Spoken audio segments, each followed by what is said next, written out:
Mes frères bien-aimés, il faut reconnaître que la demande des fils de Zébédée est assez surprenante.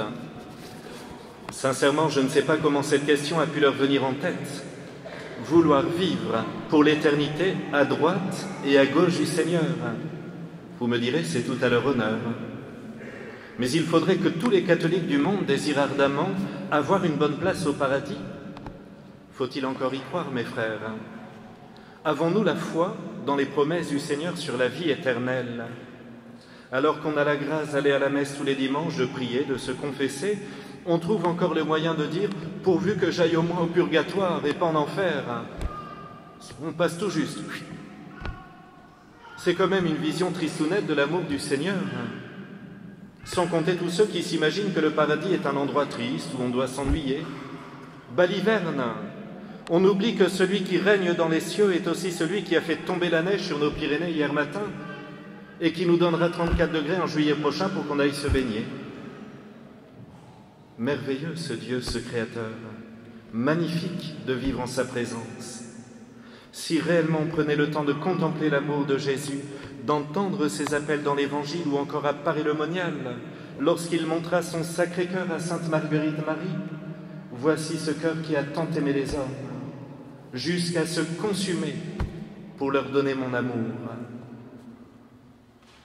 Si on laissait un petit peu notre cœur s'embraser par l'amour de son divin cœur, eh bien nous aurions peut-être plus d'amour pour Jésus et cette certitude, eh bien, qu'il nous prépare une belle place au paradis. En tout cas, les apôtres n'hésitent pas à demander les meilleures places, mais en même temps on constate que dans leur vie, ils ont un véritable amour pour le Christ. Et oui, ils ont bu à la même coupe, celle de l'amertume de la vie, de la solitude, des souffrances et des persécutions en tout genre, pour terminer en recevant le même baptême, celui du martyr, celui du don de leur vie. Et ce qui est beau, c'est que Jésus leur annonce, oui, vous allez boire à la même coupe que moi, oui, vous allez recevoir le même baptême, celui du martyr, mais il ne leur dit pas ce qui les attend. C'est un petit peu comme avec chacun de nous, mes frères, on s'imagine que parce qu'on prie, parce qu'on va à la messe, parce qu'on essaie d'aimer le bon Dieu, on va être préservé des difficultés et des souffrances dans la vie. Et pourtant, plus on avance, plus on a l'impression qu'il nous partage cette coupe amère. Chacun d'ailleurs a des degrés différents.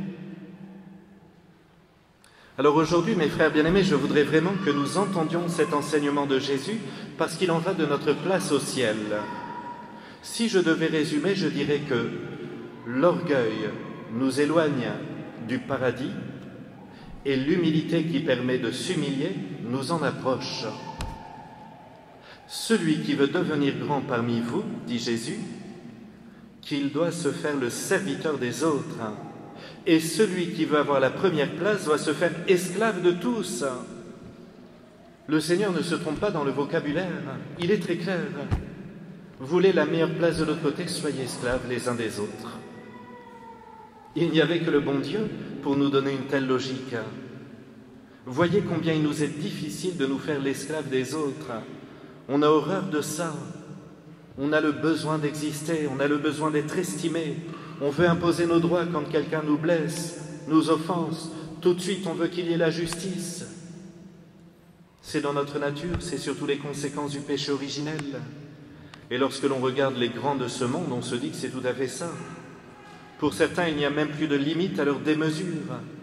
On peut parler bien sûr des guerres qui sont en train de semer la mort et la haine dans plusieurs pays, mais sans aller trop loin, on peut voir aussi combien dans notre propre pays, certains n'ont aucune vergogne à détruire notre culture et nos racines, à vendre nos richesses et notre savoir-faire, à manipuler, à trahir, à comploter. Voilà, mes frères, l'aboutissement de l'orgueil dans une âme. Pourtant, le Seigneur nous donne sa grâce, parce qu'il attend de nous que nous soyons exemplaires, que nous prenions exemple sur lui comme les apôtres avant nous. Sa grâce, mes frères, on le sait, elle est efficace. Quand on reçoit la grâce de Jésus, elle porte du fruit. C'est une certitude. Elle est puissante. Elle peut transformer n'importe quelle vie humaine dans la mesure, bien sûr, où le cœur est ouvert, où il y a de l'humilité. Et alors là, le Seigneur peut faire ce qu'il veut. Prenons par exemple le thème de la famille ou du mariage. On en a parlé il y a 2 semaines avec le bel évangile sur le mariage. Quoi de plus beau qu'un époux ou une épouse qui accepte de se faire serviteur, esclaves de l'amour. Et j'en vois parmi vous, c'est extraordinaire, quand je vais déjeuner dans les familles, je vois les mamans toutes données à servir les plâtrés, là, chaque enfant, les enfants râlent. Encore de la purée. Mais c'est magnifique, maman épluchait toute la matinée les patates, de la joie. Et papa qui rentre épuisé du boulot et qui donne encore un petit coup de main. Ça s'est bien passé ta journée? Attends, je vais faire ça. Mais c'est magnifique, être esclave de l'amour. C'est d'ailleurs ce beau tableau que vous avez sur vos feuilles de chant. Alors je vous en prie, n'envoyez pas la feuille à Sandrine Rousseau, parce que là c'est fichu. Vous voyez, c'est beau, il y a là cette femme qui pend son linge. On se dit, elle perd son temps, elle est là oubliée dans son jardin. Elle sauve le monde, parce qu'elle fait son devoir d'État. En mettant ce drap là sur cette corde à linge, peut-être qu'une âme du purgatoire entre au ciel, parce qu'elle fait son devoir d'État. Oh, le Père, il a une vision bien négative du mariage. Non, mes frères bien-aimés, je suis persuadé qu'on est heureux en faisant son devoir d'État. Aujourd'hui, toutes les femmes veulent aller bosser et tous les hommes veulent rentrer à la maison pour être au chômage, assis dans le canapé. Quoi de plus beau, mes frères, dans l'Église catholique que des âmes pieuses qui, par amour du Seigneur, ne cherchent pas leur avantage et le pouvoir, mais bien à se sanctifier pour le salut du monde, par la charité, par la prière. Et puis il en va de même dans nos relations au monde, aux personnes qui sont loin de l'Église. Il faut demander ce désir tout humble de les aimer, de dépasser leur misère et leurs péchés, afin de leur faire aimer Jésus. Ici, mes frères, c'est important. Si je ne me considère pas comme un serviteur ou un esclave, je risque toujours de me sentir supérieur à ceux qui m'entourent. Et alors, je ne risque pas de leur faire aimer le Seigneur. Tout de suite, je les juge. Ah, celui-là, il n'est pas de mon milieu, c'est pas mon style. Et Jésus espérait entrer dans son cœur. Qui aura la meilleure place parmi nous, mes frères bien-aimés, lorsque nous arriverons au ciel? Eh bien, c'est facile. Celui d'entre nous qui se sera le plus oublié pour être l'esclave des autres, celui-là aura la meilleure place au ciel. Et quand on arrivera au paradis, il regardera, il nous saluera de loin. Il sera à côté de Jésus. Mais parce qu'ici, mes frères, il se sera fait le serviteur de tous. Tout à l'heure, au moment de communier, ce sera l'occasion de dire à notre doux Jésus, « Seigneur, aidez-moi à devenir comme vous. Je n'aime pas m'abaisser, je n'aime pas me soumettre, mais parce que je vous contemple tout soumis à la volonté du Père Céleste et à celle des hommes pendant votre passion, en comptant les nombreux outrages, moqueries, mépris, méchancetés que vous avez patiemment supportés par amour pour moi, eh bien je désire à mon tour m'humilier et prendre exemple sur vous. » D'ailleurs, regardez, tout à l'heure, Jésus va encore faire un acte d'esclave. Nous avons 2 premières communions, c'est magnifique. Jésus va venir dans le cœur de ses enfants. Mais c'est beau, il est le créateur du ciel et de la terre et il n'a qu'un désir, venir vivre dans le petit cœur de ses enfants. Quelle humilité, quelle pureté. Alors mes frères, on pourrait terminer l'homélie ici. Ah, vous seriez heureux, 5 minutes d'homélie pour une fois que le Père y fait court. Hein. Mais non, je voudrais rajouter un petit quelque chose. Ce que le Seigneur nous demande aujourd'hui, s'abaisser volontairement pour se faire serviteur, n'a rien à voir avec de la lâcheté. C'est peut-être le plus grand péché des chrétiens de notre temps, celui de confondre, sans s'en rendre compte, les belles vertus que Jésus nous demande et de les confondre avec la lâcheté. Là où parfois le Seigneur nous dit d'être vrai, percutant, courageux, on est lâche. On entend le Seigneur a dit « Il faut tendre la joue droite lorsque tu te prends une gifle sur la joue gauche, donc je ne fais plus rien, je ne me bats plus. Je n'ose pas aller au combat. » Mais ça n'est pas du tout ça. Lorsqu'il nous dit ça, c'est faire preuve de miséricorde. C'est-à-dire que quelqu'un m'insulte, c'est comme se prendre une gifle, je pardonne, je m'en prends une deuxième, parce que pardonner, c'est douloureux. Mais quand il faut aller au combat, il faut annoncer la vérité, il faut être vrai, eh bien là, le Seigneur nous donne le don de force. Tanquéré, dans son précis de théologie ascétique et mystique, que je vous recommande, définit la force comme la vertu qui affermit l'âme dans la poursuite du bien difficile, sans se laisser ébranler par la peur, pas même par la crainte de la mort. Et le Père Jean-François Thomas, un autre jésuite que j'affectionne, nous dit que ceux qui sont les plus forts sont souvent ceux que le monde méprise, car ils sont considérés comme des faibles. Les saints et les martyrs qui n'utilisent ni force physique ni force rhétorique face aux dangers ou aux obstacles, mais qui avancent imperturbablement sans se soucier des conséquences pour eux-mêmes. Extraordinaire. Enfin, saint Thomas d'Aquin ajoutera que dans la vie chrétienne, celui qui veut être authentique aura tellement à combattre que la vertu de force ne suffit pas. Il lui faudra absolument le don de force qui nous vient de l'Esprit Saint. Alors oui, mes frères bien-aimés, nous devons être serviteurs et esclaves. C'est en ce sens que Jésus nous dit que quand quelqu'un nous gifle, et je l'ai dit, il faut pardonner, mais en même temps, il nous demande cette grande force intérieure de témoigner, d'être vrai. On comprend bien que c'est la même force qui agit pour être esclave des autres et en même temps pour témoigner. Et on a besoin de combat, on a besoin d'être vrai. Vous voyez, samedi dernier, c'est magnifique cette petite manifestation pour soutenir l'école Immaculée Conception.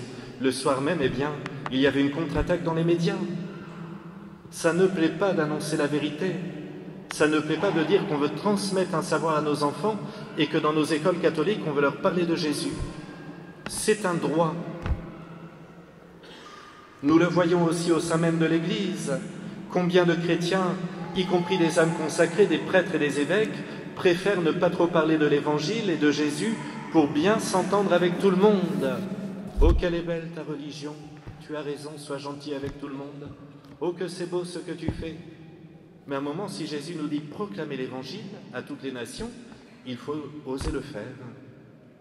Imaginez si les apôtres n'avaient pas annoncé l'Évangile. Vous et moi, mes frères, on serait en train de dormir sous la couette, on ne serait pas catholique. Notre Seigneur Jésus aurait pu éviter sa passion affreuse en édulcorant un peu ses paroles, en passant du temps avec les pharisiens et les grands prêtres, leur disant que finalement leur théologie est pas mal, qu'il faut être dans la paix. Il aurait vécu 50 ans de plus. Si la paix et le bien-être que nous cherchons est au prix du salut de notre âme et de celle des autres, quelle misère!